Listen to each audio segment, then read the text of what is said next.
नमस्कार दोस्तों, मेरा नाम है पीकदम और आज हम लोग स्लीप के ऊपर बात करेंगे। लेकिन स्लीप के ऊपर बात करने से पहले मैं एक चीज़ बोलना चाहूँगा, शायद इस वीडियो में मेरी वीडियो क्वालिटी बेकार हो क्योंकि मेरा जो माइक्रोफ़ोन जो मैं यूज़ कर रहा था, जो मैं कुछ दिन पहले न्यू खरीदा था, मेरे पुराने व्लॉग्स में आप देख सकते हो, वो एक्चुअली में टूट गया है, मुझे दिखाने दो।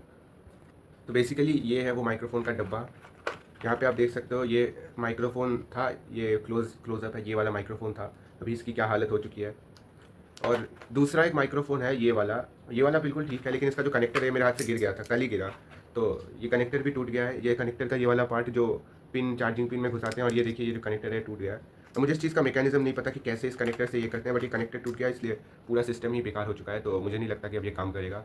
अब इस वजह से मुझे बहुत रिग्रेट हो रहा है और मेरे पापा ने कुछ महीने शायद 1-2 महीने 2 महीने पहले खरीद के दिया था, तो मैं ऐसा बोल भी नहीं सकता कि फिर से खरीद के दो। मेरे पापा को अभी तक पता नहीं है कि ये टूट गया है, अगर मैं बता दूँगा तो पता नहीं बहुत गुस्सा होंगे, शायद मेरा फ़ोन ही ले ले। तो इससे बेटर है मैं बिना माइक्रोफ़ोन के सिर्फ़ अपने फ़ोन के माइक से रिकॉर्ड कर रहा हूँ। पता नहीं, इससे पता है ऑफ़ कोर्स मुझे कि वीडियो की क्वालिटी घट जाएगी, बेकार वीडियो होगा, लेकिन फिर भी चलो।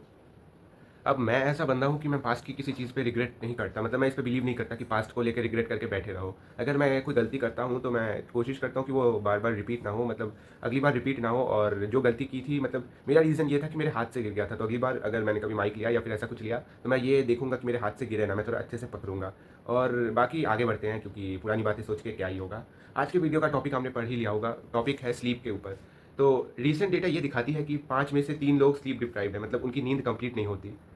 और मैं पिछले कुछ दिनों से नींद के ऊपर वीडियो बनाने का सोच रहा था क्योंकि मेरी नींद बहुत ही बेकार हो रही है। उसमें बहुत ही मल्टीपल फैक्टर्स हैं। कुछ फैक्टर्स मुझे लगता है जो कि फैक्टर्स हो सकते हैं कि क्यों मेरी नींद बेकार हो रही है। लेकिन नींद एक्चुअली में एक बहुत ही ऐसा चीज़ है, लोग जो अपनी लाइफ़ के बहुत सारे प्रॉब्लम्स सॉल्व करने की कोशिश करते हैं, वो एक्चुअली में अगर वो अपनी नींद सही कर लेंगे, नींद ठीक कर लेंगे, अपना स्लीप बेटर कर लेंगे, तो वो सारी प्रॉब्लम्स सॉल्व हो सकती है। जैसे आप मान लो स्ट्रेस होता है, लोगों को डिप्रेशन होता है, एंग्जायटी होता है, उनका फोकस नहीं लगता, उनको चीज़ें याद नहीं रहती और उनके लाइफ में हैप्पीनेस नहीं है, कोई पर्पस नहीं है। बहुत सारी चीज़ें एक्चुअली में स्लीप फिक्स कर सकती है, लेकिन ये लोगों को नहीं पता। मैंने एक चीज़ कॉमन नोटिस किया है कि लोग बेसिक चीज़ों को बहुत अंडर एस्टिमेट करते हैं। स्लीप, वर्कआउट, फूड, ऐसी बेसिक चीज़ों को लोगों को चाहिए कुछ एक्स्ट्रा स्पिरिचुअल चीज़ मिल जाए, इसलिए लोग बाबाओं के पास जाते हैं, एस्ट्रोलॉजर्स के पास जाते हैं। जैसे मेरे पेरेंट्स ने मेरे को एस्ट्रोलॉजर के पास ले गए थे, तो ये एक एस्ट्रोलॉजर ने चीज़ दिया था, मैं पहन के रखा हूँ क्योंकि उन्होंने पहन को बोला था, लेकिन मैं इन सब चीज़ों में इतना मानता नहीं हूँ। और हाँ, ये रिंग भी जो अभी मैंने नहीं पहना है क्योंकि हाथ में बहुत लगता है। तो मैं जो बात बोल रहा था उसको कंटिन्यू करके ये मैं यही बोल रहा था कि लोग आजकल बेसिक चीज़ों पे फ़ोकस नहीं करते। अगर वो जो अपनी बेसिक चीज़ें हैं उसको इम्प्रूव कर लेंगे तो उनके लाइफ़ की बहुत सारी प्रॉब्लम सॉल्व हो जाएँगी। लेकिन नहीं, जो उनको कुछ एक्स्ट्राऑर्डिनरी सॉल्यूशन चाहिए, इसलिए वो ऐसे बाबाओं को, एस्ट्रोलॉजर्स को और कितने स्पिरिचुअल गुरुज़ को या फिर मोटिवेटर्स को, मतलब जो पर्सनल मोटिवेशन देते हैं, आपको पता ही है किन लोग, मतलब ऐसे बहुत सारे लोग हैं जो बोलते हैं हम आपको ये करवा देंगे, वो करवा देंगे, पैसा दे दो, कोर्स खरीद लो। अगर लोग ये सब ना करके अपने मतलब स्लीप पे, डाइट पे, वर्कआउट पे, लाइफ़स्टाइल पे, एनवायरनमेंट पे, इस सब पे फ़ोकस करें, तो उनके लाइफ़ में बहुत ज़्यादा इंप्रूवमेंट आ सकती है। ये मेरा मानना है। अब चलो, क्योंकि बात हम लोग स्लीप की कर रहे थे, तो मैं टॉपिक से ज़्यादा डिविएट नहीं करता हूँ, मैं बताता हूँ। स्लीप एक्चुअली में 4 स्टेजेस की होती है और स्लीप का कोई ऑन ऑफ बटन नहीं होता। अगर नींद का कोई ऑन ऑफ बटन होता तो बहुत अच्छा लगता कि ऐसे ऑन कर दिया, ऐसे ऑफ कर दिया, बहुत मज़ा आता एक्चुअली में, लेकिन नहीं है, क्या कर सकते हैं। नींद यानी कि स्लीप, इसमें 4 स्टेजेस होते हैं। नॉन आरईएम, एनआरईएम, जिसको हम बोलते हैं नॉन रैपिड आई मूवमेंट, मतलब जिसमें आपके जो आँख है उसका रैपिड मूवमेंट नहीं होता। इसके 3 स्टेजेस होते हैं और एक आरईएम, रैपिड आई मूवमेंट का स्टेज होता है। ये सब बहुत लोगों ने शायद सुना होगा। अब एनआरईएम का जो फ़ेज़ होता है, इसमें एक फर्स्ट फ़ेज़ होता है लाइट स्लीप का, फिर एक सेकंड स्टेज होता है लाइट स्लीप का और फिर थर्ड स्टेज होता है जो डीप स्लीप है। और ये स्लीप सबसे इंपॉर्टेंट है, ये one of the most important sleep है क्योंकि इसमें बॉडी रिपेयर होती है। इस फ़ेज़ में आपके ब्रेन रिपेयर होता है, मतलब आप जब जिम करते हो, वर्कआउट करते हो, ऐसे चेस्ट पुश करते हो, ऐसे बाइसेप खींचते हो, मैं भी करता हूँ, अभी कर रहा हूँ, स्टार्ट किया है। हाँ, तो मैं जो बोल रहा था, जिम, बहुत लोगों को लगता है कि जिम में वर्कआउट करने से बॉडी बनती है, लेकिन असल में ये बात नहीं है। असल बात तो ये है कि जब आप जिम में वर्कआउट करते हो, तो आपका बॉडी टूटता है, आपके मसल्स माइक्रो टियर होते हैं, मतलब थोड़ा-सा एकदम माइक्रो, एकदम बहुत छोटा-सा टियर होता है, फट जाता है। और जब आप खाना खाते हो, वो काइंड ऑफ फ्यूल होता है, आपकी बॉडी उसको डाइजेस्ट करती है और जब आप सोते हो, तब डीप स्लीप में इसी टाइम पे रिपेयर होता है। तो जिम में एक्चुअली मसल नहीं बनता, आपकी नींद में जब आप सो रहे हो तब मसल बनता है। तो अगली बार कोई आपको सोने से रोके, उसको बता देना मैं मसल बना रहा हूँ। इसके बाद आरईएम फ़ेज़ आता है, रैपिड आई मूवमेंट फ़ेज़, जिसमें हमारा ब्रेन रिफ्रेश होता है, हमारे इमोशंस को रेगुलेट करता है और इसी फ़ेज़ में हमें सपने आते हैं। हाँ, और एक चीज़ बताना जो मैं मिस कर गया था, वो था कि जब हम ये डीप एकदम अच्छे से स्लीप करते हैं, तो हमारे ब्रेन का जो साइज़ है वो छोटा हो जाता है। और साइंस में आप लोगों ने पढ़ा होगा, एक फ्लूइड होता है सेरिब्रोस्पाइनल फ्लूइड, वो सारे टॉक्सिक प्रोटीन्स और वेस्ट मटेरियल्स इनको हटा देता है, जब ये ब्रेन का साइज़ छोटा होता है, जब हम डीप स्लीप में होते हैं। और जब ये करता है तो लिटरली हमारा मतलब हमारा जो ये दिमाग है, ब्रेन है, ये क्लीन हो रहा है। तो deep sleep is basically your brain cleaning itself. ऐसा करोगे तो ब्रेन का पावर बढ़ेगा, मतलब ब्रेन ही तो हमको पता है सब, हमारा सोचना, ज़िंदगी का मतलब मेन ऑर्गन ही ब्रेन है। तो इमेजिन, अगर तुम सो नहीं रहे हो तो तुम्हारी ब्रेन में वेस्ट जम रहा है। और भी बहुत कुछ होता है ब्रेन का, वो मैं थोड़ी देर बाद बता रहा हूँ।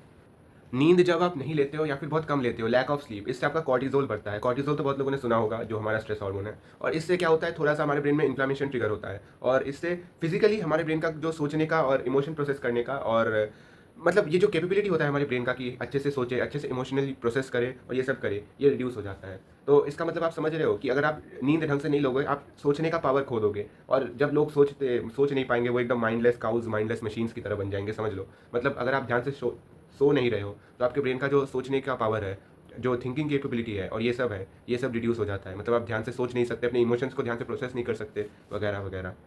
अब मैं स्लीप का एक बहुत ही इंपॉर्टेंट चीज़ बताता हूँ, जो है वेकिंग अप टाइम, मतलब जागने का समय। अगर आप हर दिन सेम समय पे जागते हो, तो आपके ब्रेन में बहुत ही पावरफुल इम्पैक्ट पड़ता है, जो कि आपके स्लीप को इंप्रूव करने के लिए बहुत ही अच्छा है। सेकंड, सोने के समय आपका बॉडी 2 डिग्री टेम्परेचर ड्रॉप हो जाता है। तो अगर आप थोड़ा-सा एकदम कंफर्टेबल टेम्परेचर, मतलब जो बहुत गर्म भी ना हो, बहुत ठंडा भी ना हो, एकदम कूल हो, एकदम परफेक्ट टेम्परेचर हो, ऐसे एनवायरनमेंट में सोओगे, तो आपका नींद परफेक्ट होगा, मतलब इसका चांस बहुत ही ज़्यादा है।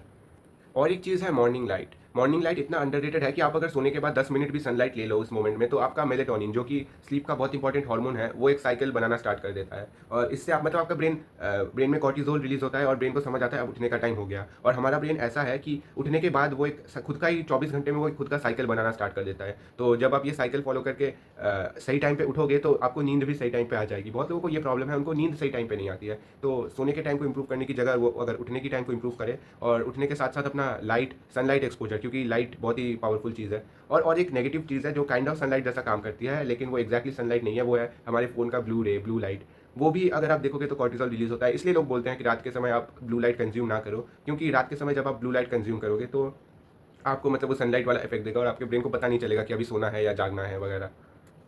तो मैं जो बता रहा था, हमारे ब्रेन में एक चीज़ है जो हमारा वो 24 आवर साइकिल गाइड करता है, वो है एडिनोसिन। जब आप उठते हो तब से ये एडिनोसिन एक्टिवेट हो जाता है और जितना देर आप जागे रहते हो, मतलब आपने सोचो 7 बजे उठा, फिर 7 बजे उठने के बाद आप अपना दिन नॉर्मली जा रहे हो, मतलब आपके जो वेकिंग आवर्स है, वहाँ पे एडिनोसिन धीरे-धीरे बढ़ता रहता है, बढ़ता रहता है, बढ़ता रहता है। फिर जब रात को आप, इसलिए आपको देखना, जब बहुत देर तक आप जगे हुए हो, आपको बहुत एग्ज़ॉशन फ़ील होगा, क्योंकि ये एडिनोसिन उस आपके ब्रेन में अफ़ेक्ट करके ऐसा करता है कि आपको नींद आए। लेकिन जो लोग कॉफ़ी पी लेते हैं या फिर कैफ़ीन कंज़्यूम कर लेते हैं, कैफ़ीन और एडिनोसिन बहुत ही सिमिलर स्ट्रक्चर है, तो कैफ़ीन बेसिकली एडिनोसिन का प्लेस ले लेता है, तो एडिनोसिन आपके वहाँ पे ब्रेन में ध्यान ठीक से बैठ नहीं पाता है। इसका एग्ज़ाम्पल ऐसा है कि अगर कोई कार के पार्किंग लॉट पे कोई दूसरी कार पार्क हो जाए, तो ओरिजिनल कार वो पार्क नहीं हो पाएगी। वैसे ही अगर आपके ब्रेन में कैफ़ीन पार्क हो जाए, तो एडिनोसिन पार्क नहीं हो पाएगी। तो इस चीज़ से बेसिकली यही होता है कि जब आपका कैफ़ीन का वो उतरता है, सारी एडिनोसिन एक बार में आती है, आपको बहुत ही गंदा वाला क्रैश होता है। इसलिए कैफ़ीन पे डिपेंड करके मैं तो नहीं मानता, कुछ लोगों का शायद ज़रूरत होगा, लेकिन कैफ़ीन पे इतना ओवर डिपेंडेंट होना अच्छी बात नहीं है। और दूसरा जो मैंने बोला था, कॉर्टिसोल और मेलाटोनिन। मेलाटोनिन ऐसा हार्मोन है जो आपको सोने के लिए बोलता है और कॉर्टिसोल स्ट्रेस हार्मोन है, तो वो बेसिकली आपको जागने के लिए, मतलब अलर्ट होने के लिए बोलता है। जब आप लोग ये ब्लू लाइट या फिर सनलाइट देखोगे, तो आपका ब्रेन वो कॉर्टिसोल वाले मोड में चला जाएगा और मेलाटोनिन कम हो जाएगा। इसलिए रात में भी ब्लू लाइट नहीं देखनी चाहिए। सुबह अगर आप उठो, तब आपको एक सही टाइम पे सनलाइट के अंदर जाना चाहिए, ताकि आपका सही अमाउंट में कॉर्टिसोल रिलीज़ हो। लेकिन जब आप रात को सोने वाले हो, तब आपको ऐसा कॉर्टिसोल रिलीज़ नहीं करवाना चाहिए, तो फ़ोन का जो ब्लू लाइट है वो नहीं देखना चाहिए, बिकॉज़ वो it mimics the properties of sunlight. और जो लोग स्लीप को इंपॉर्टेंस नहीं देते, उनको मैं बता दूँ, स्लीप से आपकी बहुत सारी बेनिफिट्स होती है। जैसे आपका स्किन ज़्यादा हेल्दियर लगता है, आपका बॉडी अंदर से ज़्यादा हेल्दियर रहता है, आपका इम्यूनिटी बढ़ता है, आपका मसल बिल्ड होता है, मैंने जैसा बोला, आपका इमोशनल कंट्रोल ठीक रहता है।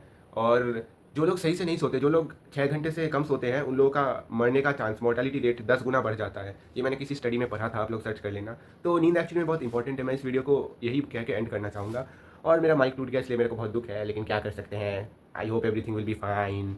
तब तक के लिए पीकडम आउट।